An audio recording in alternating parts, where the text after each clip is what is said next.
Hai semuanya, ketemu lagi sama Teh Ajeng di channel YouTube Denilisius.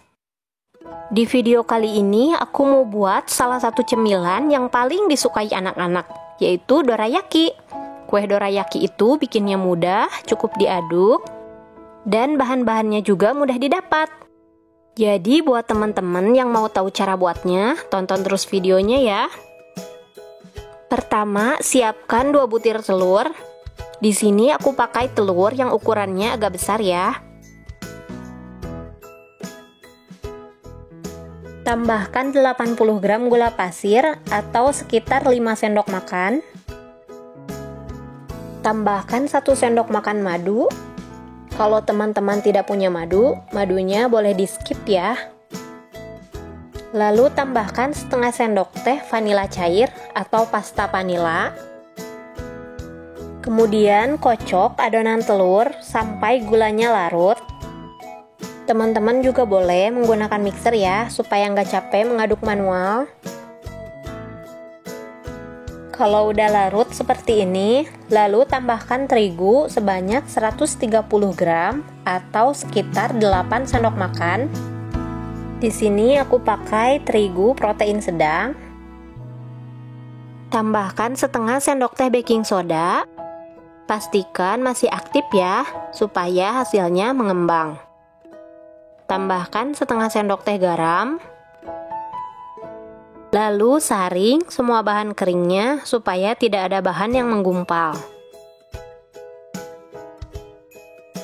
Kemudian aduk sampai semua bahan tercampur rata. Adonannya kental dan agak berat ya. Terus diaduk sampai tercampur rata. Nah, kalau adonannya udah merata seperti ini, lalu masukkan 50 ml air. Airnya suhu ruang, bukan air dingin atau air panas. Aduk kembali sampai benar-benar tercampur rata. Kalau sudah tercampur seperti ini, lalu istirahatkan adonan selama 10 menit. Setelah diistirahatkan selama 10 menit, adonan dorayakinya sudah siap. Jangan lupa diaduk-aduk dulu supaya tidak ada adonan yang mengendap. Selanjutnya, siapkan teflon tanpa aku oles apapun. Lalu nyalakan kompor menggunakan api kecil aja, supaya nggak mudah gosong. Lalu tuangkan 1 centong adonan dorayakinya di atas wajan sampai membentuk bulatan dan membentuk pori. Untuk ukurannya sesuai selera ya, boleh lebih besar atau lebih kecil dari ini. Tunggu sampai adonannya mengeluarkan gelembung, pecah dan menghasilkan pori seperti ini, kemudian balik. Masak sebentar aja, lalu angkat. Lakukan hal yang sama. Tuangkan 1 centong adonan dorayaki, kemudian masak dengan api kecil. Tunggu sampai mengeluarkan gelembung dan menghasilkan pori. Lalu balik dan masak bagian satunya sebentar aja. Kemudian angkat. Lakukan hal yang sama sampai adonannya habis.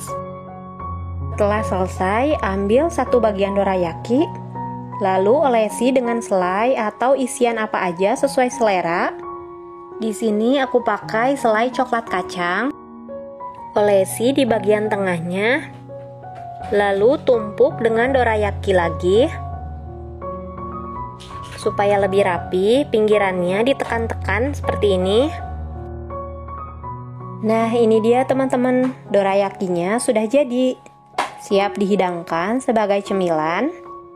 Pasti anak-anak suka dengan cemilan yang satu ini. Sekarang aku mau cobain. Bisa dilihat kulitnya lumayan mulus dan mengembang. Juga berpori ya. Sekilas teksturnya mirip martabak mini, tapi bedanya ini nggak pakai minyak atau margarin. Untuk rasanya, dorayakinya lembut, enak, manis. Rasanya mirip kastela, karena dalam adonannya dikasih madu. Buat teman-teman yang penasaran sama rasanya, Jangan lupa dicoba di rumah ya. Terima kasih sudah menonton.